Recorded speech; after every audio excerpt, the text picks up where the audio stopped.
TBS.com/golf for more details. Two aces on the mound, Freddie Peralta and Yamamoto. What a performance it was from him. We start off, first pitch of the game from Yamamoto, Ding Dong Johnson. Ding Dong Jackson Churio. This place was going nuts. You couldn't have asked for a better start than that play right there. So you saying Ding Dong Jackson? Ding Dong Jackson Churio.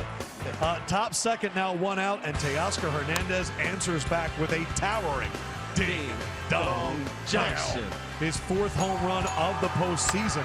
And then how about this? Andy Pajes came into tonight, one hit in 27 at-bats. And this one was enormous, Jimmy. I've said it before. It only takes one swing. And Charlie said this all the time, Jimmy, it's not about how many you get, son, it's how many you get that count. And that one counted right there. That put the Dodgers ahead, and they did not look back. Gave them the lead. We move now, top six, 2 outs, 2 strikes. Matt Muncy on a 3-2 count to center field.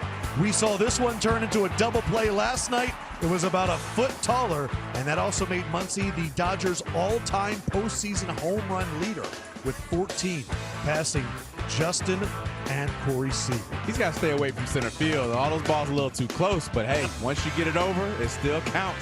Ashby now pitching. Shohei Ohtani gets that long-lost single that we've been waiting for. Another run for Kike Hernandez. It was 4-1 Dodgers. And of course, the story, Pedro, Yamamoto, his shortest stint in the majors against the Brewers this year in July. And now his first complete game in the postseason against the Brewers. But you know what? With that kind of stuff that you saw there, I'm not surprised he went from the shortest to the longest. Congrats to him, and that was just an outstanding outing. Wow, impressive. We have been so impressed with the Dodgers pitching.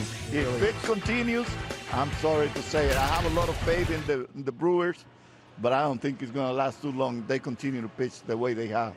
They still have Shohei. They still have Glass now. Let's hear some post-game talk from this incredible performance from Yamamoto. Both great. You know, both those pitchers were as dominant as two pitchers have been. You know, we chased way more than we've chased all year. We've been the best in baseball at not chasing. These pitchers brought out the worst in us.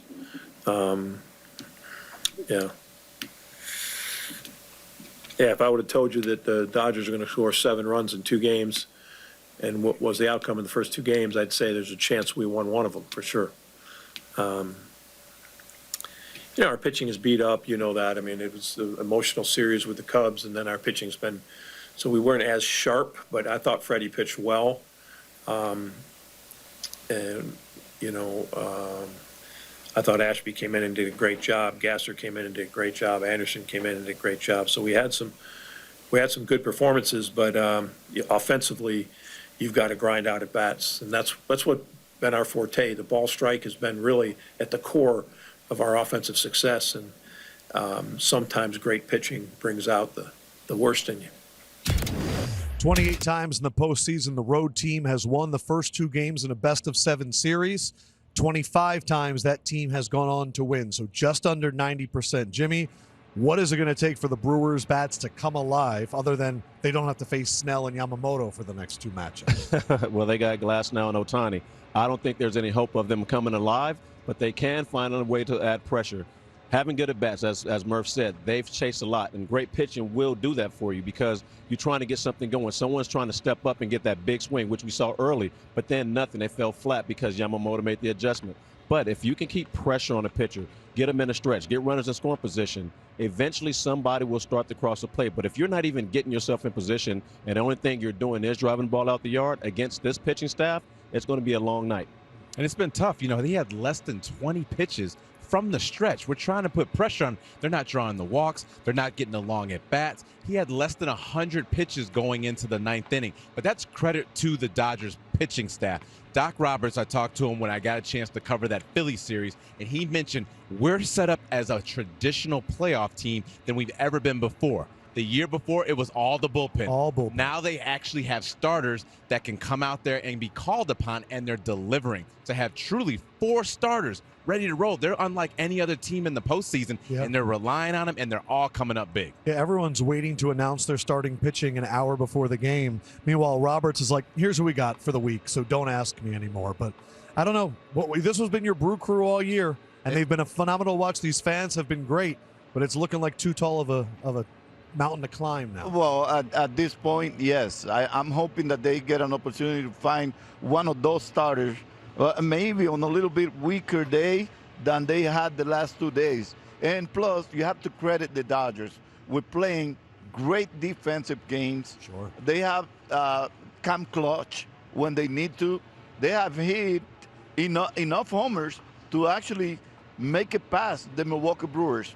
The Milwaukee Brewers, I think, did not execute as much as they wanted to, but with that kind of pitching, I mean, all you have to do is just say like I once said, tip your hat and let them go, because I'm not going to say other things. But tip your hat and let them go, because the Dodgers are playing almost perfect baseball, and that's very unusual at this time of year.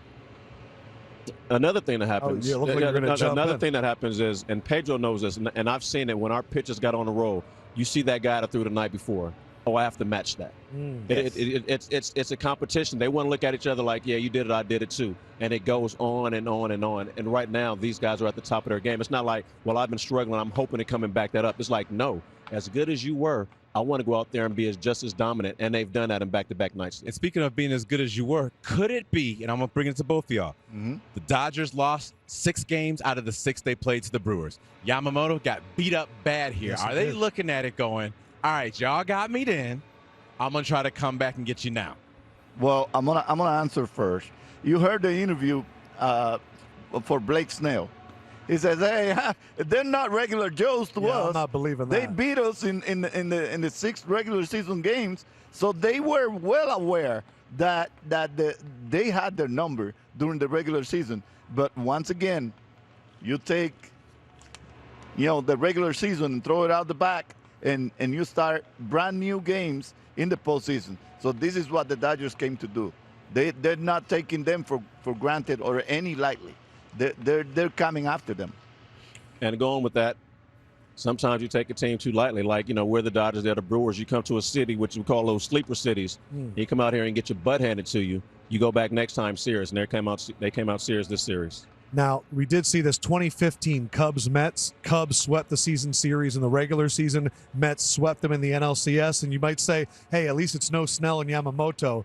We did see Glass now, Game 4 against the Phillies, 6 scoreless, 2 hits. They just keep coming. And we're not even talking about Shohei Ohtani. But who is Pedro's papa tonight? It could be Teoscar. We don't even have. Wow, Dave Roberts is a wild card here at the end. Oh, there we go. I mean, Yoshinobu's the favorite. I could take all 4 of them. Yeah? What do you think? Oh, well, America wants Yamamoto. I think your mommy only wants one daddy tonight, Pedro. That's what I Take think. it easy That's what I on Mama think. Hernandez. We'll find out Pedro's daddy as we wrap up the closing. Coming up next.